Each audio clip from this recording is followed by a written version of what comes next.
Assalomu alaykum aziz do'stlar, qadrdonlar. Bugun 4 fevral 2026 yil. Bizada issiqxonamizni qulupnaylarimizni holati.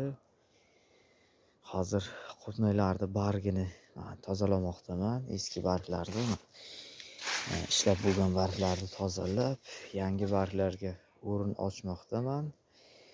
Va menda hozir bu yerda bir savol tug'ilmoqda. Shu savolimga javob izlamoqdaman. Mana hozir barglarni tozalab oldim. Mana katta mana shunday barglar bo'ladi.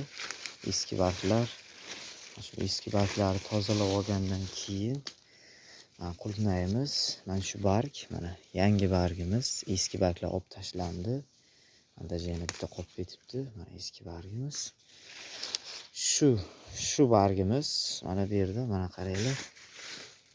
Mana shuncha hosilimiz bor. Gulshodamiz mana qarang. 1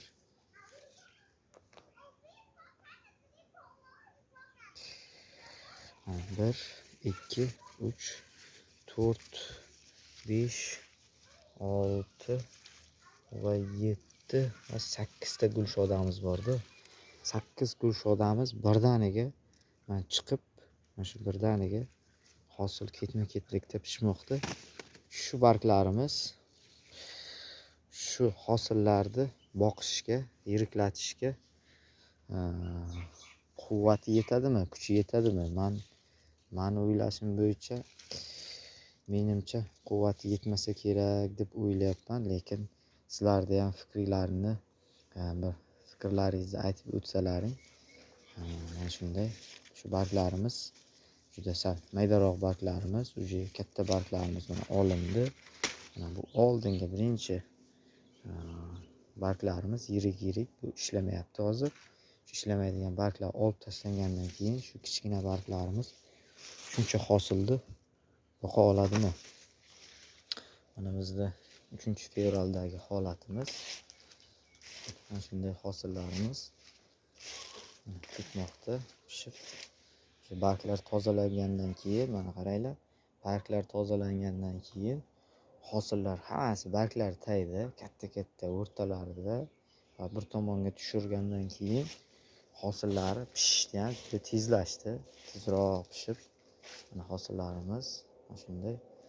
Mana bu holatdan qaranglar, mana bu holatdan bu holatga o'tkazyapmiz. Barglarni tozalab, yangi barglarni o'rin ochib beryapmiz hozir.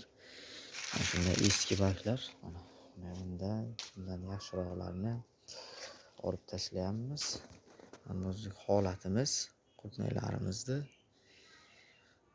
mana shunday holatda pishib kelmoqda. Mana bu yerda xuddi hosil yo'qdek ko'rinyapti, lekin barglarni tagidan bir tomondan olinganda mana shunday hosillar bor ekan.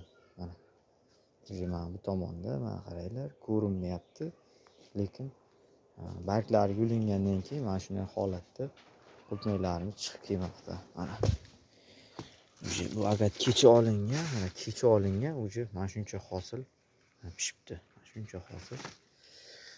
Bir yoqdan tavsiya qilaman, eski barglarni yulib tashlab, mana bu yerda ham qolib ketibdi, mana shunday barglar. Mana eski barglarni mana shunday ishlamaydigan barglarni, yirik kuzgi barglarni olib tashlasak, yana qulupnaylarimiz tezroq pishib, tezroq yiriklashishni boshlamoqda. Mana qarang, bizda 4-fevral, biz 24-noyabrdan beri terim qilyapmiz. Shu paytgacha 2 sotixlik issiqxonamiz, radiatorlarimiz qo'yilgan, arimiz qo'yilgan, termosimiz bor va bizda отопление sistema bor, yoqilmoqda. Shu paytgacha 4000 ta ko'chatdan 250 kilo hosil terim qilindi.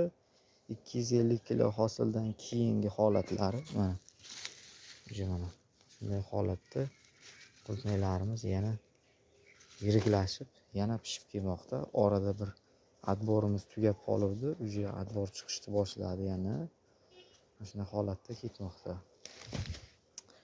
Shu barglarni olingandan keyin shu ketishlar to'g'rimi yo noto'g'rimi?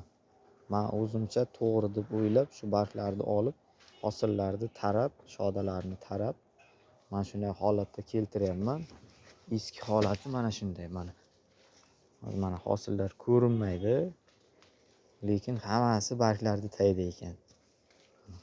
Bu holatda hosilni to'liq ko'ra olyapman va terish ham juda qulay bo'lar ekan. Bizda mana hozir hosillarimiz mana shunday. Lekin barglar tozalanib, ichkaridan hosillar olinganda mana shunday hosillarimiz chiqib qizarib, tezroq quyosh ko'rib, tezroq pishib kelmoqda. Mana shu bugun bu 2 kun oldin terim qilingan va mana yana hosillar bu yoqqa olingandan keyin yana chiroyli hosillarimiz chiqib kelmoqda. Radiatorlarimizni o'rnatganmiz. Radiator va bizda mana topli polchilaylar bor. Hozir bu haqida to'liq yana bir video qilib tashlayman. Отопление sistemamiz haqida. Hozir mana shu savolimga javob izlamoqdaman.